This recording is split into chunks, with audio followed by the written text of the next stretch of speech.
பிஸ்மில்லாஹிர்ரஹ்மானிர்ரஹீம்.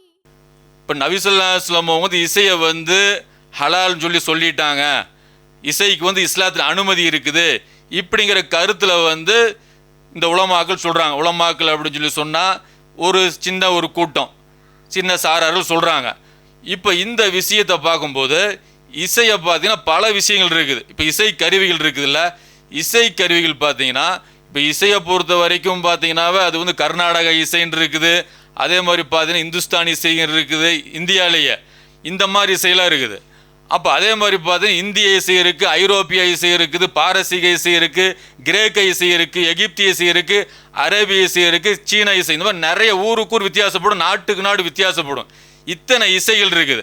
அப்போ இந்த இசையை பொறுத்த வரைக்கும் நபி ஸல்லல்லாஹு அலைஹி வஸல்லம் அவங்க அனுமதிச்சிருக்கிறாங்க. இசை கருவிகள் மூலமாக இசைச்சு நீங்கள் பாடல் பாடுவது ரசூல் அனுமதிச்சிருக்கிறாங்க.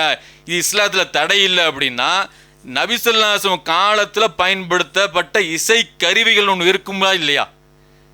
நபியோட வீட்டில் இசை கருவிகள் இருக்கும், நபி தோழர்களுடைய வீட்டில் இசை கருவிகள் இருக்கும், பல பேருடைய வீட்டில் இசை கருவிகள் இருந்து இருக்குமா இல்லையா? அப்போ இதையெல்லாம் பார்க்கணும் இல்லை? ஏன்னா நபி ஸல்லல்லாஹு அலைஹி வஸல்லம் காலத்தில் பல சஹாபாக்கள் வந்து கவிஞர்களாக இருந்தாங்க. ஹஸ்ஸான் பின் சாபித் மாதிரியான நபர்கள், ஆமீர், காபு பின் மாலிக், இந்த மாதிரி நபர்கள்லாம் வந்து கவிதை பாடக்கூடியவங்களாக இருந்தாங்க.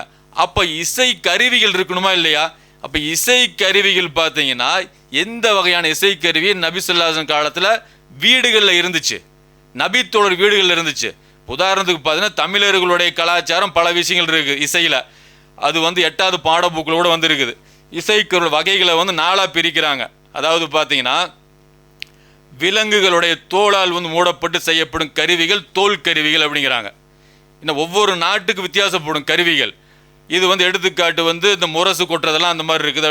அதே மாதிரி நரம்பு அல்லது தந்திகளை உடையவை நரம்பு கருவிகள் எனப்படும். அது யாழ், வீணை அதெல்லாம் சொல்கிறாங்க. அதே மாதிரி காற்றை பயன்படுத்தி இசைக்கப்படுகவை காற்று கருவிகள் எனப்படும். குழல், சங்கு இந்த மாதிரி சொல்கிறாங்க. அது ஒன்றோடு ஒன்று மோதி இசைக்கப்படுவை கஞ்சக்கருவிகள் எனப்படும். எடுத்துக்காட்டு சாளரா, சேகண்டி. அப்போ இந்த மாதிரி பார்த்தீங்கன்னா தமிழர்களுடைய இசைக்கருவின்னு சொல்லி இவங்க நிறையா பார்த்தீங்கன்னா இந்த மாதிரி புக்கெல்லாம் போட்டிருக்கிறாங்க. இந்த மாதிரி வந்து மத்தளத்தை, முரசு கொட்டுறது, முழவு இதெல்லாம் போட்டிருக்கிறாங்க. யாழ்னா என்ன இதெல்லாம். அப்போ இந்த மாதிரி நபி ஸல்லல்லாஹு அலைஹி வஸல்லம் காலத்தில் இசை வந்து ஹலால்னு சொல்லி நபி ஸல்லல்லாஹு சொல்லி இருந்தாங்க அப்படின்னா அப்போ அந்த இசை கருவிகள் இருக்குமா இருக்காதா? எந்த இடத்து நம்ம வந்து ஆதாரங்கள் தெளிவான ஒரு மார்க்கம், ஒரு மூடலான மார்க்கம் இல்லை, இதோ குழப்பமான மார்க்கம் இல்லை. ஒவ்வொரு விஷயங்களுக்கும் அல்லாஹ் வழிகாட்டியிருக்கிறான், அல்லாஹ்வுடைய ரசூல் நடைமுறைப்படுத்தி காட்டியிருக்கிறாங்க. அப்போ இசை கூடும்னா கண்டிப்பாக இசை கருவிகள் வந்து அவங்களுடைய வீடுகளில் இருந்திருக்கும். அப்போ அந்த வீடுகளில் இருக்கிற அந்த ஹதீஸில் எதுவும் காட்ட முடியாது. எந்த ஹதீஸையாவது கொண்டு வர வேண்டியது, அதுக்கு மேட்ச் பண்ண வேண்டியது. பாருங்கள், நபி ஸல்லல்லாஹு அலைஹி வஸல்லம் அனுமதி கொடுத்துட்டாங்க. நபி ஸல்லல்லாஹு அலைஹி வஸல்லம் வந்து பெருநாள் தினத்தில் ஒரு விஷயத்தை அனுமதி கொடுத்தா அது பெருநாள் தினத்துக்கு மட்டும்தான். இந்த ஒரு நாள்னு சொன்னால் அந்த ஒரு நாளுக்கு மட்டும்தான். அந்த ஒரு அடிப்படை விஷயத்தை கூட புரியாமல் ஒட்டு மொத்தமாக நபி ஸல்லல்லாஹு அலைஹி வஸல்லம் அனுமதி கொடுத்தது மாதிரி பேசுறது, இது இஸ்லாத்தை விட்டு நம்ம தூரப்படுத்தக்கூடிய செயல். இது முஸ்லீம்கள் விளங்கிக்கணும். அல்ஹம்துலில்லாஹி